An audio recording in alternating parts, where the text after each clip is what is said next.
జాతీయ మరియు రాష్ట్ర చిహ్నాలు, ఇది చాలా చాలా ఇంపార్టెంట్, అన్ని ఎగ్జామ్స్లో అడుగుతారు మీకు, చాలా చాలా ఇంపార్టెంట్. ఆంధ్రప్రదేశ్ వాళ్ళు ఇక్కడ లేరు కాబట్టి ఆంధ్రప్రదేశ్ది రాయొద్దు, తెలంగాణ ఒకటి. మీరు తెలంగాణ వాళ్ళే కదా, అందరు తెలంగాణలో ఆంధ్రలో ఉన్నారా? అందరు తెలంగాణ, ఓకే చలో. సో మన జాతీయ జంతువు పులి, దాని యొక్క సైంటిఫిక్ నేము ప్యాంథేరా టైగ్రిస్, అది నేషనల్ యానిమల్. ఓకే, సో అది ఇంగ్లీష్ మీడియం వాళ్ళు అటు నుంచి రాయండి, తెలుగు మీడియం ఇటు నుంచి రాయండి. ఓకే, సో అటు నుంచి ఇలా రాయండి, ఇటు నుంచి ఇలా రాయండి. నెక్స్ట్ ఏపీ రాష్ట్ర జంతువు నీకు అవసరం లేదు. టీఎస్ రాష్ట్ర జంతువు మచ్చల జింక, Axis axis. Okay, Axis axis. Telangana state animal is Axis axis. జాతీయ పక్షి నెమలి, మనకి Pavo cristatus. Pavo cristatus is a national bird. AP రాష్ట్ర పక్షితో నీకు పని లేదు, రామచిలుక. వేరే టీఎస్ రాష్ట్ర పక్షి వచ్చేది బ్లూ జే, లేదా మనకు కూడా రామచిలుకే. కొరాషియస్ పాలపిట్ట, known as Indian roller or blue jay. రామచిలుక కాకుండా పాలపిట్ట ఇవ్వాల్సింది, blue జేనే.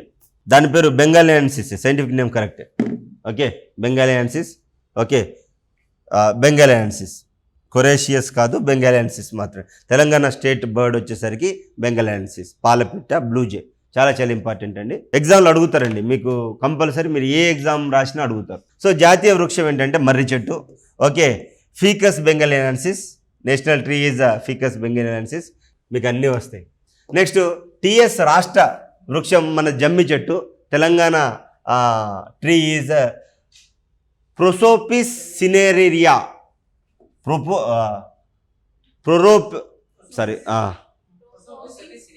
Yes, Prosopis cineraria. Okay, Prosopis cineraria చాలా చాలా ఇంపార్టెంట్. జాతీయ పుష్పము తామర పువ్వు. Okay, national flower is the lotus. Nelumbo nucifera, Nelumbo nucifera. TS రాష్ట్ర పుష్పం తంగేడు పువ్వు. మనకి తెలంగాణ ఫ్లవర్ వచ్చేసరికి కెసియా అరికులేటా. ఓకే, జాతీయ మరియు ఏపీ ఈ రెండింటికి కాయ అంటే ఫలం ఏంటి సార్ అంటే మామిడి పండు. Okay, Mangifera indica. Next TS రాష్ట్ర ఫలం సీతాఫలం. అనోనా క్వెమోసా, అనోనా క్వెమోసా. భారత సాంస్కృతిక జంతువు ఏంటంటే భారత ఏనుగు. Okay, Elephas maximus indicus. Cultural animal is ఏనుగు. Okay, elephant. సీతాఫలం దగ్గర ఉన్నారా?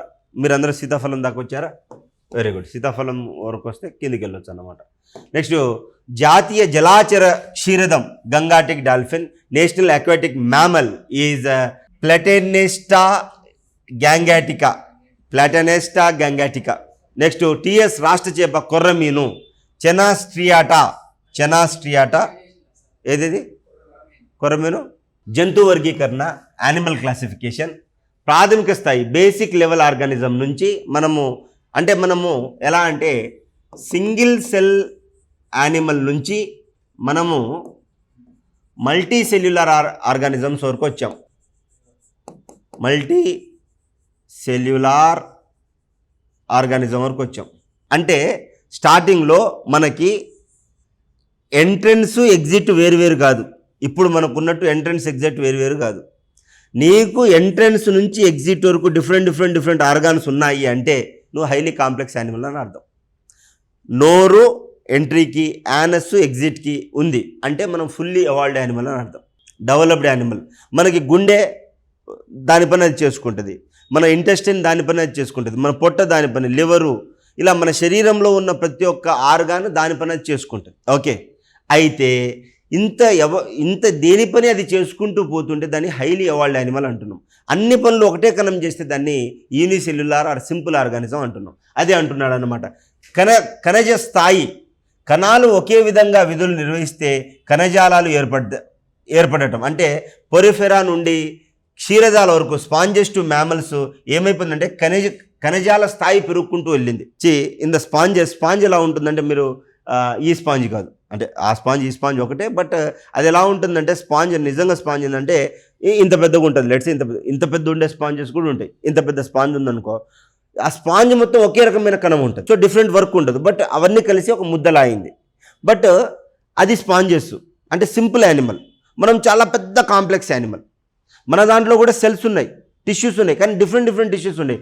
హార్ట్లో ఉండే టిష్యూస్ వేరు, నా ఇక్కడ ఉండే టిష్యూ వేరు, ఇక్కడ ఉండే టిష్యూ వేరు, నోట్లో ఉండే టిష్యూ వేరు, కంట్లో ఉండే టిష్యూ వేరు, పొట్టలో ఉండే టిష్యూ వేరు, ఇలా డిఫరెంట్ టిష్యూస్ వస్తే దాన్ని హైలీ ఎవాల్వ్డ్ యానిమల్ అంటున్నాం. అదే అంటున్నారు అన్నమాట. ప్రాథమిక స్థాయి నుంచి మనకి మల్టీ సెల్యులార్ స్థాయికి వెళ్ళాలి అంటే కణాలు ఒకే విధమైన విధులు నిర్వహిస్తూ కణజాలు ఏర్పడుతాయి. స్టార్టింగ్ ఆ విధంగా ఏర్పడుతుంది. దాని తర్వాత అది కాస్త కణజ స్థాయి నుంచి అవయవ స్థాయికి వస్తుందన్నమాట. కణజాలాలు కలిసి అవయవాలుగా మారి ఏర్పడుతుంది. మొదటగా ప్లాటీ హెల్మింథిస్లో కనబడింది. అంటే ఈ విధంగా జరుగుతుంది అనేది ఎలా తెలిసిందంటే, ప్లాటీ హెల్మింథిస్ అనే ఒక జీవి ఉంటుందన్నమాట. టేప్ వామ్స్ అంటాం. మీరు ఎవరైనా చిన్నపిల్లలు టట్టికి వెళ్ళడం చూసారా? దీనికి అబ్వియస్గా చూస్తారు, ఎందుకంటే చిన్నపిల్లలు కాబట్టి. తల్లులు ఏం చేస్తారంటే, వాడికి ఎంత పాలు పెట్టించినా అన్నం పెట్టినా వాడు లావు అవ్వడు. అప్పుడు ఏం చేస్తారు, నట్టలని అంటాం. వాడు తెలంగాణలో అయితే దొడ్డికి అంటాం. వాష్రూమ్కి వెళ్తే ఏం చేస్తారు, కట్టెపుల్ల తీసుకుని ఇట్లా గెలుగుతారు. గెలిగినప్పుడు ఏమవుతుంది, లోపల నులి పురుగులు ఉంటుంది. ఓకే, ఆ నులి పురుగునే టేప్ వామ్స్, అయ్యే ప్లాటీ హెల్మింథిస్. ఓకే, సో అప్పుడు అవి చూసి డాక్టర్ దగ్గరికి వెళ్ళి, సార్ మా వాడు వెళ్తుంటే దాంట్లో చిన్న పురుగులు ఉన్నాయంటే అప్పుడు మెట్రోనిడజోల్, ఆల్బెండజోల్ అనే టాబ్లెట్స్ ఉంటాయి, అవి రాస్తారనమాట. సో అది రాసుకోండి. అంటే కణజాలు కలిసి అవయవాలుగా మారుతాయి. అంటే సింపుల్ ఆర్గానిజం నుంచి మల్టీ సెల్యులార్ ఆర్గానిజమ్స్ వరకు జంతువులు వర్గీకరణ చెందుతూ వచ్చినాయి. ఓకే, యానిమల్స్ అన్నీ వర్గీకరణ చెందుతూ నువ్వు ఇంత దూరం వచ్చావు అన్నమాట. ఓకే, అది రాసుకోండి. ప్రాథమిక స్థాయి నుంచి మనకి multi cellular, okay, basic level of organism to multi cellular complex organism. ప్రాథమిక స్థాయి నుంచి బహుకణ జీవులుగా మారుతున్నాయి. ఒకే కణ జీవులు స్పాంజిలో ఉంటే బహుకణ జీవులు మొదటగా మనం డిస్కవర్ చేసింది ప్లాటీ హెల్మింథిస్లో. ప్లాటీ హెల్మింథిస్ తర్వాత మనం వస్తాం అనిలిడా, ఆర్థ్రోపోడా, దాని తర్వాత అలా మొలస్కా, అలా అని డిస్కస్ చేసుకుంటూ లాస్ట్కి ఏవ్స్, యానిమల్స్ అని వస్తాం. ఇంత నాలెడ్జ్ మనకు అవసరం లేదు. ఓకేనా? అంత నాలెడ్జ్ మీరు చదువుకొని పాడు చేసుకోవద్దు, సరేనా? ఇంతవరకు నేను ఏదైతే చెప్తున్నా చాలా ఉంటుంది, మీకు ఇది అవసరం లేదు. ఓకే, మీకోసం తయారు చేసిన మెటీరియల్ కాదు ఇది. జంతు రాజ్యంలో విభాగాలు ఏంటి? మనకి వర్టిబ్రేట్స్, ఇన్వర్టిబ్రేట్స్ అని ఉంటాయి. అంటే వెన్నుపూస కలిగినటువంటి, వెన్నుపూస లేనివి. ఓకే, వర్టిబ్రేట్స్, ఇన్వర్టిబ్రేట్స్ అంటాం. ఫస్ట్ ఫైలము, ఫస్ట్ పొరెఫెరా, దాని తర్వాత సీలెంట్రేటా. రంధ్రాలు గల శరీర నిర్మాణం కణజాల స్థాయి, అది కణజాల స్థాయిలోనే ఉంటాయి. దాని తర్వాత సీలెంట్రేటా, దాని తర్వాత నెమటోసిస్ట్లు, ఓకే, నిమాటోసిస్ట్. సో సిస్టింగ్ సెల్స్ ఈ విధంగా ఉంటాయి. మీరు ఇది ఏం రాసుకోవద్దు. ఓకే, ఇవేం రాసుకోవద్దు, ఇది రాసుకోండి. ఫస్ట్ పొరెఫెరా, అంటే మనం ఎవల్యూషన్ చూస్తున్నాం. ఫస్ట్ పొరెఫెరా, దాని తర్వాత సీలెంట్రేటా, ఎవల్యూషన్ ఆఫ్ యానిమల్స్, జంతు రాజ్యంలో విభాగాలు. ఓకే, వర్టిబ్రేట్స్, ఇన్వర్టిబ్రేట్స్ అన్నట్టు రాసుకొని హెడ్డింగ్ రాసుకొని ఫస్ట్ పొరెఫెరా, దాని తర్వాత సీలెంట్రేటా, ప్లాటీ హెల్మింథిస్. ఓకే, ఇక్కడ నుంచి ప్రాపర్ టిష్యూస్ ఫామ్ అవడం, చాప ఆకారపు కీటకాలు లేదా అవయవ స్థాయి ఏర్పడుతుంది అనమాట. ఓకే, ఫస్ట్ అవయవ స్థాయి ఎక్కడ ఏర్పడింది? Organic system you can seen in Platyhelminthes. దాని తర్వాత నిమాటోడ్, ద్రవాకార శరీరము, నాన్ సెగ్మెంటల్ పారామీటర్, నీకు ఇదంతా అవసరం లేదు. దాని తర్వాత nematode, Annelida, Arthropoda, Mollusca, Echinodermata. ఇంతవరకు రాసుకో. ఇంతవరకు ఏంటంటే ఇన్వర్టిబ్రేట్స్. సో నీ ఎగ్జామ్లో ఎంతవరకు అడుగుతాడంటే which one of the following are vertebrates and invertebrates అంటారు, అంతే చాలు. ఇందుకు అంతకంటే మించి అవసరం లేదు. Platyhelminthes, Nematoda, Annelida, Arthropoda, Mollusca, Echinodermata. Okay, Echinodermata. ఇవి ఎవల్యూషన్ అనమాట, ఒకదాని తర్వాత ఒకటి. ఏమని అంటాడంటే ఇన్వర్టిబ్రేట్స్లో అవరోహణ ఆరోహణ పద్ధతిలో రాయమని ఎస్ఐ కానిస్టేబుల్లో ఎగ్జామ్లో అడుగుతారు. ఇంతవరకే రాసుకో, నీకు దీంతో పని లేదు. ఇంతవరకు రాసుకోండి. ప్లాటీ హెల్మింథిస్, నిమాటోడ్స్, Annelida, Arthropoda, Mollusca, Echinodermata. Okay, దీని తర్వాత మనం వర్టిబ్రేట్స్ అంటే వెన్నుపూస కలిగినటువంటి వీటిని సకశేరుకాలు అంటారు. వాటిని ఏమంటారు? అకశేరుకాలు. ఓకే, సకశేరుకాలు వర్టిబ్రేట్స్. అయితే ఫస్ట్ వచ్చేది చేపలకి మీరు చేపలు తినేటప్పుడు వాటికి ముళ్ళు ఉంటుంది చూడండి, ఆ ముళ్ళంతా వెన్నుపూసే. ఓకే, ఆ ముళ్ళు పెద్దగా ఉండి లావుగా ఉండి పక్కన వస్తాయి కదా. సో ఆ విధంగా ఫస్ట్ పీసెస్. ఓకే, ఎగ్జాంపుల్ ఏంటంటే షార్కు, కరాటే అంటే అది టైప్ ఆఫ్ ఫిష్. దాని తర్వాత యాంఫీబియన్, చేపల తర్వాత ఏంటి? యాంఫీబియన్. ఇది రాసుకోండి, ఇది కూడా రాసుకోండి. మనం ఇంతకుముందు ఇన్వర్టిబ్రేట్ రాసుకున్నాం, ఇప్పుడు మనం వర్టిబ్రేట్స్ రాసుకుంటున్నాం. అయ్యా ఇంతకుముందు మీరు ఏదైతే రాసుకున్నారో అవన్నీ ఇన్వర్టిబ్రేట్స్, ఇవి వచ్చేసరికి వర్టిబ్రేట్, ఇది వర్టిబ్రేట్. ఓకే, వర్టిబ్రేట్లో మొదటిది ఏంటి? ఫిషెస్. రెండోది యాంఫీబియన్స్. యాంఫీబియన్స్ని ఉభయచర జీవులు అంటాము. ఫ్రాగ్స్, ఓకే, ఫ్రాగు మనకి కప్ప కూడా ఉభయచర జీవే. తాబేలు, టర్టలు ఉభయచర జీవే. ఓకే, ముసలి ఉభయచర జీవే. ఓకే, ఉభయచర జీవే. చాలా చాలా ఇంపార్టెంట్ అండి. ఓకే, చాలా అంటే చాలా ఇంపార్టెంట్. చూడండి నెక్స్ట్ రెప్టైల్స్, సరీసృపాలు. రెప్టైల్ పాములు, పల్లీలు కాదు బల్లీలు ఇవి. రెప్టైల్స్ సరీసృపాలు, దాని తర్వాత పక్షులు ఏవ్స్, దాని తర్వాత క్షీరదాలు, మనము మ్యామల్స్ అనమాట. పాలు ఇవ్వగల శరీర రోమాలు కలిగి ఉంటే వాటిని మనం ఏమంటున్నామంటే క్షీరదాలు అంటున్నాం అనమాట. ఓకే, లాస్ట్ వచ్చేసరికి క్షీరదాలు. ఇంతవరకే మీకు ఎగ్జామ్లు అడుగుతారు, దీనికంటే మించి ఏం అవసరం లేదు. కుదిరితే వాటి యొక్క ఎగ్జాంపుల్స్ రాసుకోండి చాలు. ఓకే, అంతకు మించి మీకు ఏం అవసరం లేదు. నేర్చుకోవాలని కూడా ట్రై చేయకు. ఓకేనా. జీవుల శరీర నిర్మాణ లక్షణాలు, స్ట్రక్చరల్ అండ్ డెవలప్మెంటల్ ఫీచర్స్. ఎందుకు రాశారు? రెప్టైల్స్ వరకు రాశారా? ఏవ్స్ వరకు రాశారా? రక్త ప్రసరణ వ్యవస్థ. ఫస్ట్ మనం బ్లడ్ సర్క్యులేటరీ సిస్టమ్ చూద్దాం. చూడండి, మొదట స్వేచ్ఛాయుత రక్త ప్రసరణ, ఓపెన్ సర్క్యులేషన్ అంటే ఏంటంటే, ఇప్పుడు ఫర్ ఎగ్జాంపుల్ మన బొద్దింక ఉంటుంది. ఓకే, బొద్దింక లేదు మన వానపాము. లెట్సే బొద్దింక ఉందనుకోండి, ఈ విధంగా బొద్దింక ఉంటుంది. దాని తర్వాత వింగ్స్ ఈ విధంగా ఉంటాయి అనుకోండి, ఈ విధంగా ఉందనుకోండి బొద్దింక. దీనికి ఇక్కడ హార్ట్ ఉంటుంది, ఇక్కడ హార్ట్ ఉంటుంది. బ్లడ్ ఇలా పోయింది అంటే మళ్ళీ తిరిగి రాదు. వానపాములు కూడా అంతే. ఎక్కడైతే ఇది ఓపెన్గా ఇలా వెళ్ళిపోతుంది. సో బొద్దింకలో దీన్ని మనం ఏమంటానంటే ఓపెన్ సర్క్యులేషన్ అంటాం. క్లోజ్డ్ సర్క్యులేషన్ అంటే ఎలా ఉంటుంది? మన గుండె ఉంది, ఇలా మన గుండె ఉంది, 4 గదులు ఉంటాయి. ఇక్కడ లంగ్స్ ఉన్నాయి, ఇక్కడ కిడ్నీలు ఉన్నాయి. లంగ్స్కి పంపిస్తుంది, మళ్ళా కిడ్నీ నుంచి హార్ట్కి వస్తుంది. ఇలా కంటిన్యూస్ ప్రాసెస్లో ఒక సర్కిల్ లాగా ఏర్పడుతుంది. ఎక్కడా ఓపెన్ అయితే నువ్వు ఓపెన్ అవుతావు, బొందలగడ్డలో పోతావు. అర్థమవుతుందా? ఇది ఓపెన్. దీన్నే స్వేచ్ఛాయుత రక్త ప్రసరణ అంటాం, ఇది బంధిత రక్త ప్రసరణ అంటాం. ఇది ఓపెన్ సర్క్యులేషను, ఇది క్లోజ్డ్ సర్క్యులేషన్. అదే రాస్తాడు ఇక్కడ. రక్తం నాళాల్లో కాకుండా శరీర గుహలలో ప్రసరిస్తుంది. ఈ కణానికి నేరుగా స్పృశిస్తుంది. బంధిత రక్త ప్రసరణ, క్లోజ్డ్ సర్క్యులేషన్, రక్తం పూర్తిగా నాళాల్లోనే ప్రవహిస్తుంది అని లేడా. Okay, Cephalopoda, okay, Cephalochordata, closed. స్వేచ్ఛాయుత open circulation, closed circulation. Okay, ఈ రెండు రాసుకోండి. Open circulation, closed circulation. జంతువుల శరీర ఉష్ణోగ్రత ఆధారంగా వర్గీకరణ. ఓకే, జంతువుల శరీర ఉష్ణోగ్రత ఆధారంగా వర్గీకరణ. శీతల రక్త జంతువులు, that is a cold blooded animal. రెండోది వామ్ బ్లడెడ్ యానిమల్. మనము వామ్ బ్లడెడా, క్లోల్డ్ బ్లడెడా? వామ్ బ్లడెడ్ అంటే ఏంటి? రక్తం వేడిగా ఉంటే వామ్ బ్లడెడ్, కోల్డ్గా ఉంటే కోల్డ్ బ్లడెడ్ అని కాదు దాని అర్థం. అలా అని కాదు. నువ్వు ఏ టెంపరేచర్లో ఉన్నా సరే నీ శరీర ఉష్ణోగ్రత అంతే ఉంటుంది, మారదు. ఫర్ ఎగ్జాంపుల్ ఎక్కువ ఎండ ఉంది, చెమట కారుస్తావు, చెమట రావడం ద్వారా నీ ఉష్ణోగ్రత అంతే ఉంటుంది. ఫర్ ఎగ్జాంపుల్ బయట బాగా చల్లగా ఉంది, నువ్వు వణుకుతావు. నువ్వు వణకడానికి మెయిన్ రీజన్ అంటే ఇలా దగ్గర అనుకుని వణుకున్నప్పుడు హీట్ జనరేట్ అవుతుంది, నీ బాడీలో హీట్ జనరేట్ అవుతుంది. అలా బాడీ టెంపరేచర్ చేంజ్ అవ్వకపోతే దాన్ని ఉష్ణ రక్త జంతువులు లేదా వామ్ బ్లడెడ్ యానిమల్, దీన్ని హోమియోథర్మిక్ యానిమల్స్ అని అంటాము. అదే శీతల రక్త జంతువులు అంటే కోల్డ్ బ్లడెడ్ యానిమల్ అంటే పొయికిలోథర్మిక్ యానిమల్ అంటాం. ఓకే, పొయికిలోథర్మిక్ యానిమల్స్ అంటే ఏంటి? ఉభయచరలు లేదా సరీసృపాలు. వెరాజ్ మన ఉష్ణ రక్త జంతువులు ఏంటంటే పక్షులు మరియు క్షీరదాలు. ఓకే, దీనికి ఏంటంటే constant warm blooded animal, cold blooded animal అర్థమైంది కదా.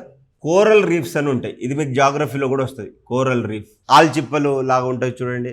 ఓకే, కాదు, వీటిని పగడపు దీవులు అంటారు. Okay, coral reef or coral island అని అంటాం. వీటిని పగడపు దీవులు అంటారు. పగడపు దీవులు అంటే ఏంటంటే రెండు ఉంటాయి దీంట్లో. సింబయాటిక్ రిలేషన్షిప్స్ ఉంటాయి అన్నమాట. సింబయాటిక్ రిలేషన్షిప్స్ అంటే సింబయాటిక్ రిలేషన్షిప్ అంటే ఫర్ ఎగ్జాంపుల్ నువ్వు నాకు చాక్లెట్ ఇచ్చినావు, మళ్ళీ రేపు ఇచ్చినావు, ఎల్లుండి ఇచ్చినావు, అవతల నుంచి తీసుకుంటూనే ఉన్నా. నేను సింబాటిక్ రిలేషన్షిప్ కాదు. నువ్వు నాకు చాక్లెట్ ఇచ్చినావు, నేను నీకు బిస్కెట్ ఇచ్చిన. నువ్వు నాకు బుక్ ఇచ్చినావు, నేను నీకు నోట్స్ ఇచ్చిన. నువ్వు నాకు పెన్ ఇచ్చినావు, నీకు రీఫిల్ ఇంక్ ఇచ్చిన. ఇలా ఒకరికొకరు మ్యూచువల్ బెనిఫిట్ పొందితే దాన్ని మనం సింబాటిక్ రిలేషన్షిప్ అంటాం. దీంట్లో ఎలా ఉంటుందంటే కోరల్ పాలిప్ అని అంటాం. Coral polyp plus zooxanthellae. Coral polyp వచ్చేసరికి షెల్టర్ ఇస్తుంది, అంటే ఆవాసం ఇస్తుంది. జూజాంథలిన్ వచ్చేసరికి ఫుడ్ తయారు చేస్తుంది. ఇది చచ్చిపోతే ఇది చచ్చిపోతుంది, ఇది బతుకుతే ఇది బతుకుతుంది. నెక్స్ట్ స్నేహం కోసం సినిమాలో చిరంజీవిను ఆయనలాగా ఇద్దరు చనిపోతారు. ఓకే, సో అట్లా కోరల్ పాలిప్ ప్లస్ జూజాంథలిన్. అయితే ఏమవుతుంది అంటే ఈ విధంగా కోరల్ పాలిప్ దేంతో తయారు చేయబడింది సార్ అంటే కాల్షియం కార్బోనేట్తో తయారు చేయబడింది, CaCO3. ఓకే, అందుకోసం సినిమాల్లో కకో3 అని రాస్తారు. అంటే వాడిని బోర్డు మీద చెప్పరా CaCO3 అంటే వాడేంటి కాకో3 అని అంటాడు. ఓకే, సరే. ఇదేంటంటే ఇది జనరల్గానే జిగటగా ఉంటుంది, చుట్టూ జిగటగా ఉంటుంది. కానీ చనిపోయేటప్పుడు ఈ జిగట ఎక్కువ అవుతుంది. అది ఎక్కువ జిగటని వదిలేసి చస్తుంది. మరి ఇంత జిగట ఉన్నప్పుడు పక్కనున్నది అతుక్కుంటుంది. ఈ విధంగా అతుక్కొని కొన్ని జనరేషన్స్ టుగెదర్ ఒక పెద్ద కొండలా తయారవుతుంది. ఎంత సముద్రాన్ని విడగొట్టి అంత పెద్ద కొండ తయారవుతుంది. మరి ఇంత కొండ ఉన్నప్పుడు అదేంటి చిప్ప కదా, అంటే మీకు షెల్ కాబట్టి లోపలంతా డొల్లు ఉంటుంది. యానిమల్ చచ్చిపోయిన తర్వాత డొల్లు ఉంటుంది, శంఖం ఉన్నట్టు ఉంటుంది. మరి ఇంత ఉన్నప్పుడు ఏమైతే పాకురు వస్తుంది. ఇలా పాకురు ఉన్నప్పుడు ఏమవుతుంది, నీకు వేరే వేరే జీవరాశులు వస్తాయి. అందుకోసమే కోరల్ రీఫ్ని మెరైన్ ఎవర్గ్రీన్ ఫారెస్ట్ అని అంటారు. అంటే బయట మీరు సతత హరిత అడవులు ఎలా ఉంటాయి, ఎన్ని జీవరాశులకైతే నీకు ఆవాసాన్ని ఇస్తుందో, మరి నీటి లోపల సతత హరిత అడవుల లెక్క అన్ని జీవరాశులకి ఆవాసాన్ని ఇవ్వగలిగేది ఏంది సార్ అంటే కోరల్ రీఫ్. దాని గురించి నేర్చుకుంటున్నాం ఇప్పుడు. వీటినే ఆ కోరల్స్నే ప్రవలాలు అంటారు. ప్రవలాలు కోరల్స్ చాలా ఇంపార్టెంట్ అండి. గ్లోబల్ వార్మింగ్ జరగడం వల్ల కోరల్ రీఫ్స్ వాటి యొక్క నేచర్ని కోల్పోతున్నాయి. అది ఎలా జరుగుతుంది, ఏం జరుగుతుంది అనే అంశం గురించి ఇప్పుడు మనం మాట్లాడుకోబోతున్నాం. దీంట్లో ఉండేటటువంటి పదార్థాలు ఏంటి, కావాల్సిన పదార్థాలు ఏంటి? శరీరం కాల్షియం కార్బోనేట్తో నిర్మితమై అవుతుంది. అవి ఉష్ణమండల ప్రాంతాల్లోనే ఉంటుంది. అది ఓకే, ట్రాపికల్ రీజియన్లోనే ఉంటుంది. ఎంత సాధారణ టెంపరేచర్ 21 degrees వద్ద పెరుగుతాయి. చీకటి చల్లని లోతైన ప్రాంతాల్లో పెరగవు. చాలా ఇంపార్టెంట్. దానికి వెలుతురు ఎంత ఉండాలి, ఆప్టిమమ్ టెంపరేచర్ ఉండాలి, 21 degrees సెంటీగ్రేడే ఉండాలి. దానికంటే ఎక్కువైనా చచ్చిపోతాయి, తక్కువైనా చచ్చిపోతాయి. మన భారతదేశంలో ఎక్కడున్నాయంటే ఈ పగడపు దీవులు లక్షద్వీప్స్లో ఉన్నాయి, నికోబార్ దీవుల్లో ఉన్నాయి. నికోబార్ దీవుల్లో ఉన్నాయి. ప్రపంచంలో ఎక్కువగా ఈ యొక్క ఫిజీ అనే ఒక పసిఫిక్ ఆ దీవి మొత్తం పగడపు దీవే. ఫిజీ అనే కంట్రీ, ఆ కంట్రీ మొత్తము మన పగడపు దీవులే. ఓకే, ప్రవల రోదన అంటే కోరల్ రీఫ్, ప్రవలావరోధనం అంటే అనేక కోరల్స్ అస్థిపంజరాల సమూహం. అదే కదా నేను కూడా చెప్పింది. సరే, గ్రేట్ బ్యారియర్ రీఫ్ అంటే ఏంటంటే ప్రపంచంలో అతిపెద్దదైన 10 మైళ్ళ పైన విస్తరించిన ఆస్ట్రేలియాలో ఉంది. దీన్ని గ్రేట్ బ్యారియర్ రీఫ్ అంటున్నాము. ఫ్రింజింగ్ రీఫ్ అంటే సముద్ర తీరానికి 1/4 మైలు దూరంలో ఉంటే, అంటే 1/4 కిలోమీటర్ దూరంలో ఉంటే సముద్రానికి, దాన్ని ఫ్రింజింగ్ రీఫ్ అని అంటాం. చాలా important. Telugu medium, English medium వాళ్ళు అదని కామన్ లాంగ్వేజ్లో ఉంది కాబట్టి రాసుకోండి. Okay, irrespective of your medium, please try to write it. Thereby will try to discuss other things. ఇవన్నీ చాలా ఇంపార్టెంట్. మీకు ఇది జాగ్రఫీలో చదవాలి మీరు, బట్ అక్కడ చదవరు, ఎందుకంటే మీరు ఎస్ఐ కానిస్టేబుల్ అభ్యర్థులు కాబట్టి. బట్ ఇవి కూడా ఎగ్జామ్లో అడుగుతాడు. చూడండి, ప్రవళవరోధం కోరల్ రీఫ్ అనేక పగడాల అస్థిపంజరాలు కలిసి ఏర్పడిన నిర్మాణం. Formed from the calcium carbonate skeleton of the corals. అతిపెద్ద ప్రవళారోధనం ఎక్కడంటే లార్జెస్ట్ రీఫ్ మనము ఆల్రెడీ రాసినాం, Great Barrier Reef Australia, approximately 2300 kilometers. Okay, correct. 10 miles లోపల నీకు ఫామ్ అవుతుంది. బట్ అన్ని కిలోమీటర్ల పొడవై ఉంది అని అర్థమైందా? సముద్రం నుంచి 10 miles ఉంటుంది, బట్ అంత పెద్దగా ఫామ్ అయి ఉంది అని అర్థం. Okay, next fringing reef. తీరానికి దగ్గర ఉండే రీఫ్ని ఫ్రింజింగ్ రీఫ్ అంటాం. లగూన్స్ అంటే మధ్యలో నీటి మడుగు చుట్టూ పగడాల రింగ్ ఉండి మాల్దీవులు లాంటి, అంటే చూడండి చుట్టూ సముద్రం ఉంటుంది కానీ ఇలా ఉంటుంది అనమాట. పగడ దీవి ఇట్లుంటుంది, ఇక్కడ వాటర్ ఉంటుంది, ఇక్కడ వాటర్ ఉంటుంది, కానీ ల్యాండ్ మొత్తం ఇలా ఉంటుంది. అందుకోసమే మాల్దీవ్స్ అందరు ఎందుకు వెళ్తారు సార్ అంటే అది పగడపు దీవి కాబట్టి, చూడ్డానికి చాలా అందంగా ఉంటుంది. ఓకే, సో మాల్దీవుల్లో సువాదివా ఎటోల్ అనే అంశము. నెక్స్ట్ రెడ్ కొరెల్లం రుబ్రం నుండి లభిస్తుంది.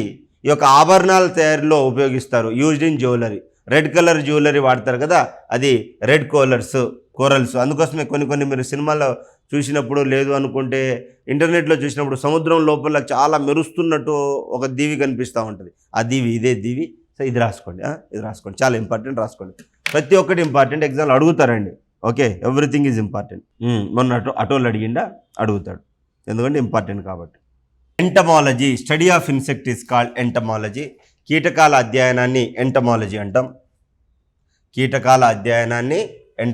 అంటాం. ఎంటమాలజీ స్టడీ ఆఫ్ ఇన్సెక్ట్స్ అన్నిటిలో 3 pairs ఆఫ్ లెగ్స్ ఉంటాయి, 2 pairs ఆఫ్ వింగ్స్ ఉంటాయి, బాడీ, హెడ్, థొరాక్స్ ఉంటుంది, అబ్డామిన్ ఉంటుంది. కొన్ని కీటకాలు నీటిలో ఎందుకు తేలుతాయి సార్ అంటే వాటి వింగ్స్కి వ్యాక్స్ ఉంటుందన్నమాట. ఆ వింగ్స్కి వ్యాక్స్ ఉండడం ద్వారా ఆ కీటకాలు తేలుతాయి అన్నమాట. ఓకే, వాటర్లో పడ్డప్పుడు ఎందుకు తేలుతాయి అంటే అందుకోసం తేలుతాయి. ఓకే, ఇంతవరకే చాలు, మీకు ఇవేం అవసరం లేదు. ఇది కీటక లక్షణాలు రాసుకోండి, ఇంతవరకే రాసుకోండి. ఎంటమాలజీ స్టడీ ఆఫ్ ఇన్సెక్ట్స్, కీటకాల అధ్యయనం. కీటక లక్షణాలు అంటే ఇవి అడుగుతుంది, ఎందుకంటే ఇది 2000 చెప్పా కదా, 12లో విఆర్ఓ పోస్టులు పడ్డాయి, అప్పుడు అడిగాడు ఈ క్వశ్చన్. ఓకే, రాసుకోండి. కీటకాల్లో ఎన్ని pairs ఆఫ్ వింగ్స్, ఎన్ని pairs ఆఫ్ లెగ్స్ ఉంటాయి అంటే 3 pairs ఆఫ్ లెగ్స్ ఉంటాయి. ఓకే, 3 pairs ఆఫ్ లెగ్స్ ఉంటాయి. హనీ బీ, దాన్ని అపీకల్చర్ అని కూడా పిలుస్తారు. హనీ అండ్ ఇట్స్ బెనిఫిట్స్, తేనె మరియు దాని యొక్క ఉపయోగాలు. ఓకే, హనీ యొక్క నేచర్ ఎలా ఉంటుంది? న్యాచురల్గా యాంటీసెప్టిక్ అండ్ బ్లడ్ ప్యూరిఫైయర్. మీరు రోజు కొంచెం తేనె తాగినట్లయితే మన రక్తాన్ని శుద్ధి చేస్తుంది. తేనె ఎందుకు మనం వాడతారంటే due to high osmotic strength despite high sugar content. అంత షుగర్ కంటెంట్ ఉన్నా సరే దానికి హై ఆస్మాటిక్ స్ట్రెంగ్త్ ఉంది కాబట్టి ఈవెన్ మనకు అసలు పాడవ్వని ఏమైనా మెటీరియల్ ఏమైనా ఉందంటే అది హనీనే. ఎన్ని సంవత్సరాలు ఉన్నా సరే హనీ పాడవదు. ఓకే, ఎందుకంటే దానికి ఆస్మాటిక్ స్ట్రెంగ్త్ ఉంటుందన్నమాట. ఓకే, దీని యొక్క హనీ బీ ఫార్మింగ్ని అపీకల్చర్ అంటారు. Cultivation of honey through honey bees is called అపీకల్చర్.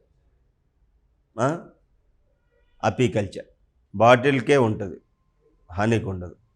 Hence ఆ బాటిల్ దాంతో రియాక్షన్ జరుపుతుంది కాబట్టి రెండింటికి ఉంటుంది. ఉత్త హనీకి అయితే ఉండదు, బట్ బాటిల్లో ఉండే కెమికల్స్ హనీతో రియాక్షన్ జరుపుతున్నాయి కాబట్టి మనకి మ్యాన్ వర్సెస్ వైల్డ్ కన్ఫ్లిక్ట్ అని ఉంటుంది. ఫర్ ఎగ్జాంపుల్ నేను ఒక రైతుని, షుగర్ కేక్ నాటిన. ఒక గుంపు ఏనుగులు ఒక 15-20 వస్తే ఈజీగా 2-3 ఎకరాలు నాశనం చేసేస్తాయి. నేను రైతుని, నేను వ్యవసాయం చేసేది ఏనుగుల కోసం కాదు, నా కోసం. అప్పుడు నేనేం చేస్తాను, ట్రెంచెస్ అంటే గుంతలు తవ్వుతా, పెద్ద గుంతలు తవ్వుతా. వచ్చి 25-30 ఏనుగుల లోపల పడిపోయాయి. అలా అన్ని గుంపుల్లో ఏనుగులు చచ్చిపోతాయి. లేదా ఎలక్ట్రిఫికేషన్ పెట్టా, షాక్ కొట్టి చచ్చిపోతాయి. మరి చచ్చిపోవడానికి కాదు కదా, యానిమల్స్ ఉన్నాయి. మరి యానిమల్స్ ఉన్నాయి తక్కువ. అప్పుడు నేను ఏం చేయాలి? అవి నా చేనులో పాడు చేయకూడదు. అలాంటప్పుడు నేనేం చేస్తా అంటే ఈ అపీకల్చర్ చేస్తా. ఫర్ ఎగ్జాంపుల్ నా పంట ఏదైతే ఉందో దాని చుట్టూ నేను 10-15 బాక్సుల వరుసలో ఈ యొక్క హనీ బీస్ పెట్టిన. నేను మనిషిని కాబట్టి అది చూసుకుంటూ వెళ్తా. అవి డబ్బాలో ఉంటాయి కదా, ఆ యానిమల్ గుంపు వచ్చేసరికి ఫట్ అనేది కొడుతుంది. కొట్టినప్పుడు ఏం చేస్తుంది, తేనెటీగలు కొడతాయి. మన ఎలిఫెంట్కి అత్యధిక పెయిన్ఫుల్ ఏంటంటే సూది. అది ఏదైనా తట్టుకుంటుంది కానీ అది గుచ్చుతే తట్టుకోలేదు. పైగా దాని యొక్క నుదురు భాగం చాలా మెత్తగా ఉంటుంది. అందుకోసమే ఆ మావటివాడు చిన్న పిన్నిస్తో ఇలా గుచ్చుతూ ఉంటాడు. చాలా పెయిన్ఫుల్ ఉంటుంది. ఎంత పెయిన్ అంటే అది వర్ణించలేవు. ఆ పెయిన్ తట్టుకోలేక కొంచెం అన్నా అది దాని మాట అది వింటుంది అన్నమాట. ఓకే, సో అందుకోసం ఈ కన్ఫ్లిక్ట్ లేకుండా ఉండడానికి especially Indian government actually okay ఈ విధంగా చేసిందన్నమాట. ఓకే, సరే. యూపీఎస్సీలో అడిగారు, ఏమని అడిగారయ్యా అంటే ఏ జీవి అది డ్యాన్స్ చేసుకుంటూ మ్యాప్ చెప్తుంది. తేనెటీగలు ఏం చేస్తాయంటే ఒక గుంపు తేనెటీగలు ఉన్నాయి, ఉన్నప్పుడు ఒక తేనెటీగ ఫస్ట్ వెళ్తుంది, క్వీన్ బీ వెళ్ళి ఎక్కడో ఒక 3 కిలోమీటర్లు అవుతారా పూల తోట చూసింది. ఇప్పుడు వీటన్నిటికీ ఇన్ఫర్మేషన్ ఇవ్వాలి. మనమంటే ఈ యొక్క తేనెటీగ ఏం చేస్తుంది తెలుసా, వచ్చి డ్యాన్స్ చేస్తుంది. అది డ్యాన్స్ కాదు, గూగుల్ మ్యాప్. మిగతా అన్నిటికీ ఇగో పలానా స్ట్రైట్ వెళ్ళండి, లెఫ్ట్ తీసుకోండి, మళ్ళీ రైట్ వెళ్ళండి, అక్కడ సర్కిల్ తిరగండి, మళ్ళీ ముందుకు వెళ్ళండి, అక్కడ పూల తోట ఉందని చెప్తుంది అన్నమాట. అలా తేనెటీగ గూగుల్ మ్యాపింగ్ ఇస్తుంది. అలా మీకులాగా 100 సార్లు చెప్పడానికి లేదు, ఒక్కసారి ఫట్ అని చెప్పగానే అర్థం చేసుకుంటుంది. అలా ఆ తేనెటీగలన్నీ వెళ్ళి పూల్లో ఆ మకరందం కలెక్ట్ చేసుకొస్తుంది. అదే అంటాడు అన్నమాట. తేనెటీగల నృత్యం పేరు ఏంటంటే టైల్ వ్యాగింగ్ డ్యాన్స్. దాని యొక్క టైల్ ఇటు అటు కదులుతూ ఉంటుంది అనమాట. డ్రోసోఫిలా ప్రత్యేకిలా ఏంటి అవసరం లేదు, మలబారి ఆకులు తినే కీటకం, సిల్క్ వామ్. అయితే మనం తేనెటీగలు తింటాం కదా, తేనె తాగుతాం. తేనె తీయగా ఉంటుంది, అది మిగిలిపోయినది అంతా ఏంటంటే మైనం. ఆ మైనాన్ని మనం ఎక్కడెక్కడ వాడుతున్నామంటే షూ పాలిష్లో వాడతాం, లేదా క్యాండిల్స్ చేయడానికి వాడతాం, పెయింటింగ్స్లో వాడతాం, కాస్మెటిక్స్లో వాడతాం, తయారు చేయడానికి వాడతాం అన్నమాట. ఓకే, ముఖ్యమైన తేనెటీగలు ఏంటి సార్ అంటే Apis mellifera, okay, European honeybee, Apis indica. మన ఇండియన్ తేనెటీగల పేరు ఏంటంటే ఎపిస్ ఇండికా. ఇవన్నీ రాసుకోండి.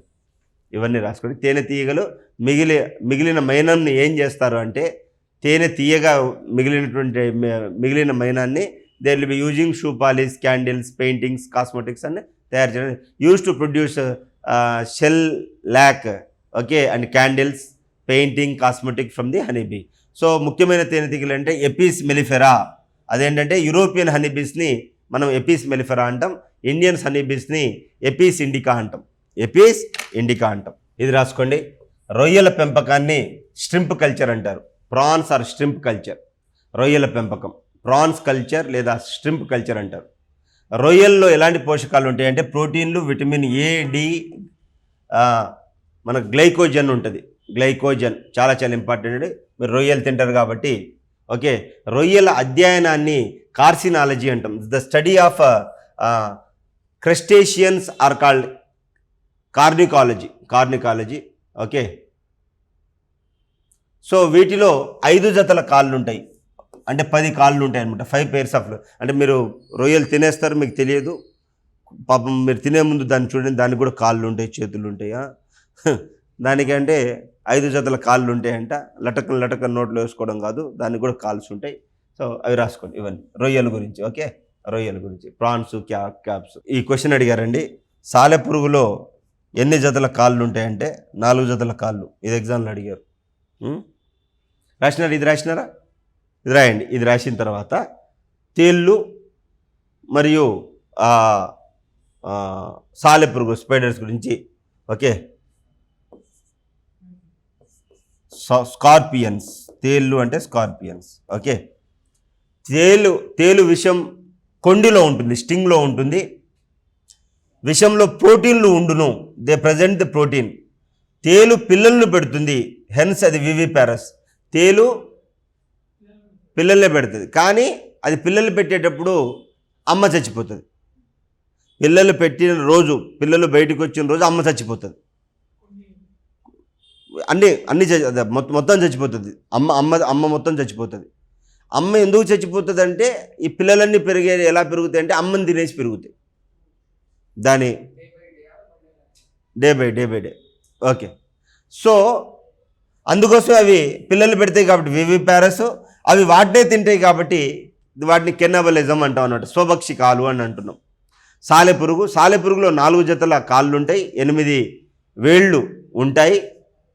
మగజీవిని చంపి తినడం ద్వారా స్వజాతి భక్షకాలుగా ఉంటాయి అన్నమాట. అంటే ఫీమేల్ విల్ ఈట్ మేల్, అంటే మనుషుల్లోనే కాదు ఈ యొక్క సాలెపురుగులో కూడా. ఓకే, సాలెపురుగులో కూడా మగజాతిని తింటాయి అన్నమాట. ఓకే, సో ఆ విధంగా